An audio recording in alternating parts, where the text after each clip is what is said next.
Drink some water, share some love. Tell your body yes, Hello, welcome to Sweet Talk, the healthy drinking series with Lake Health and Wellbeing. I am your host, Isalean Phillip. This series is brought to you as part of the Your Sweet Enough Health Education campaign, which is geared towards educating and mobilizing the public to make healthy drink choices. In today's episode, we're discussing SSBs and mental health, and I'm happy to be interviewing Zahra Jacobs, who is a clinical mental health counselor right here in St. Kitts. So welcome, Zahra. Thank you so much for making the time to join us on Sweet Talk. Before we begin, I'd like to invite you to tell us a little bit about yourself and what exactly it is that you do as a mental health counselor. Good morning, everyone. Thank you so much for having us, Isalean.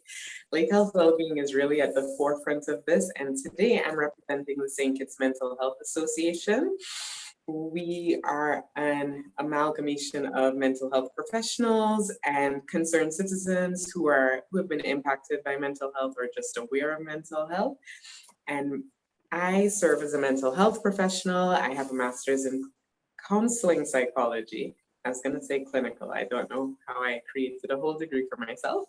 So a master's in counseling psychology, and I do a lot of work with individuals, couples, families towards helping them find balance so that they can make better decisions for themselves. I really try to dissuade people from the concept that mental health is big and scary, and the only people who ever come to see counselors are in extreme crisis. All of us are a little off balance, and we can do with a listening ear towards helping making better decisions and finding balance. Great. Thank you so much. So on that note, in terms of finding balance, one thing that we know is research studies have indicated that what we eat and drink actually contributes and has different effects on our mood and emotions and actually our ability to strike that balance. So can you tell us a little bit about how diet and mental health are actually linked? Very much so. Sorry, I'm bringing my hands together because they are so interlinked, right? A lot of times when we talk about mental health, as I alluded to in the beginning, people are thinking it's this big, scary thing, but it's actually all these little things that help us feel balanced and settled.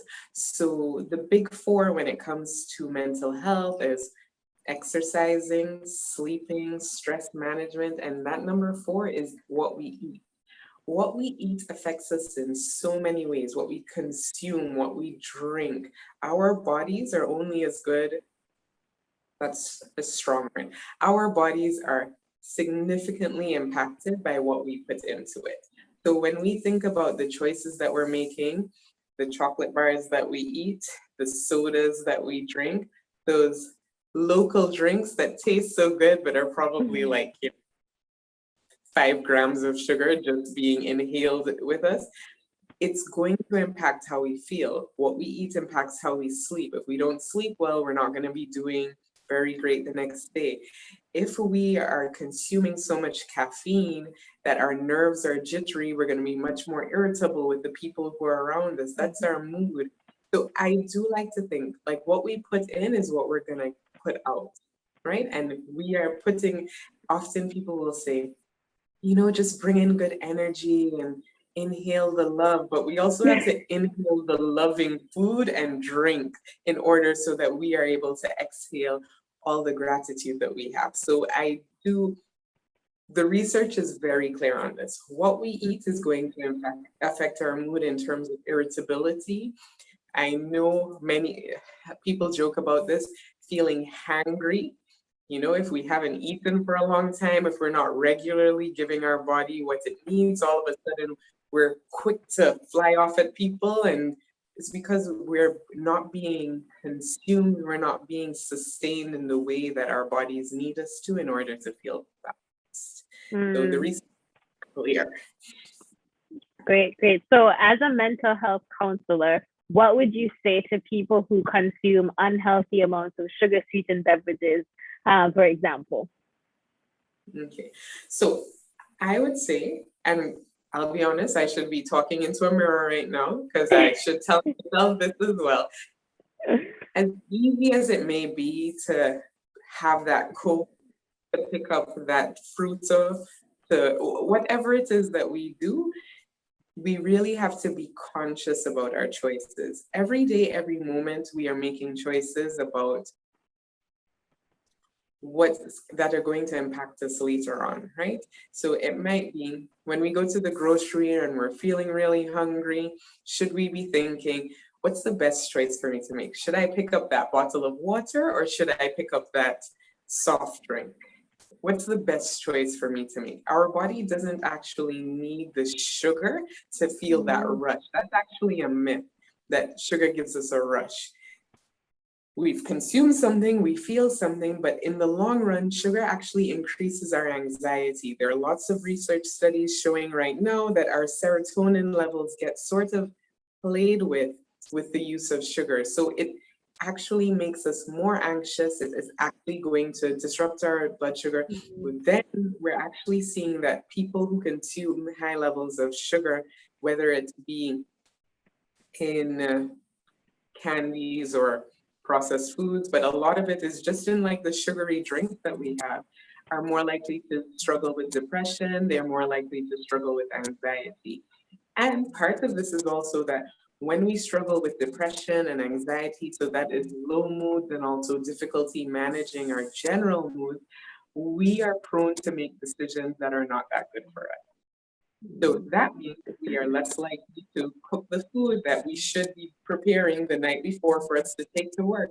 So that when we go to the grocery sort of in a frazzled state, the quickest thing that seems to make sense to it is something with sugar to give us make us feel like we've eaten something. But that's really a very short-term effect, and we have to be thinking about the long term. So for people who are consuming sugary drinks, I really want you to think about the long term. Lake Health Wellbeing talks a lot about NCDs. We know that there is a direct correlation between sugar consumption and your prognosis for diabetes. Like those two things are so interlinked, and we have to think about what we want our health to look like as we get older. If we become more accustomed to drinking sugary drinks all the time, then our body sort of begins to crave it. There's a lot of debate in the research as to whether or not we get addicted to sugar, but any of us who knows, people who drink like two juices and they're things masquerading as juices. They drink two juices a day. If you ask them to come off it, all of a sudden they have headaches. Your body becomes like accustomed to a certain level of things. So I really encourage people to think about that long term. Think about the decisions that you can make earlier so you don't make decisions that you're upset with in the future. So that, I promise you, water is cheaper than soup. Yes, great. Really great information. So we know, obviously based on what you said and highlighting it and just kind of reiterating the links between sugar and our moods and emotions and how that actually plays with our different hormonal levels. So we know that a healthy diet is essentially for physical health, and we hear that a lot. But it's also recommended. So why is it also recommended as a way to actually improve our mental health? So I think you said a lot about it already. So do the types of foods and drinks that we eat really make a difference when it comes to managing our moods and emotions? Most definitely. So Isalean is probably like, Zahra, you spoke too much in the last question, but I will say, I'll just reiterate, it makes a big difference. And I think about people, especially and I wouldn't even just say as they get older, but people who are thinking about losing weight, people who are thinking about being healthy, people who are thinking, well, we don't have lots of places to go with COVID right now, but people who want to fit into that dress or have those pants look nice on them, when you try to put them on and they're not fitting, all of a sudden your mood changes, right? You're not quite who you think. Right. That even affects your mental health. We as a culture, we love to tell people when they put on weight, before we say hello, it's true. And even those comments affect how people feel about themselves, how they process later. So I'm not saying don't drink sugary drinks so people don't tell you that you get fat, but I'm saying that the food we eat affects how our body feels, how our body looks, and even that makes us feel better about ourselves a lot of the time. That's like a way to look at it. Another way generally is that when we're eating well, when we are drinking well, what's the word that they use? When on social media, you hear a lot about clean eating. When we are eating clean and we are drinking clean, our mood is better.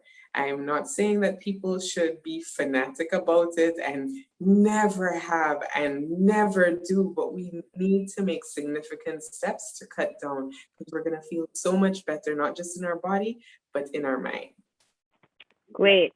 Thank you so much, Zahra. And on that note, I'd like to end this episode with reminding everybody that definitely what we eat and what we drink has a great impact on our mental health and how we feel. And we want to just make sure that not just how we look, but also how we feel. So thank you so much, Zahra, for joining us on this episode of Sweet Talk. It's been really great, and have a good day, everybody.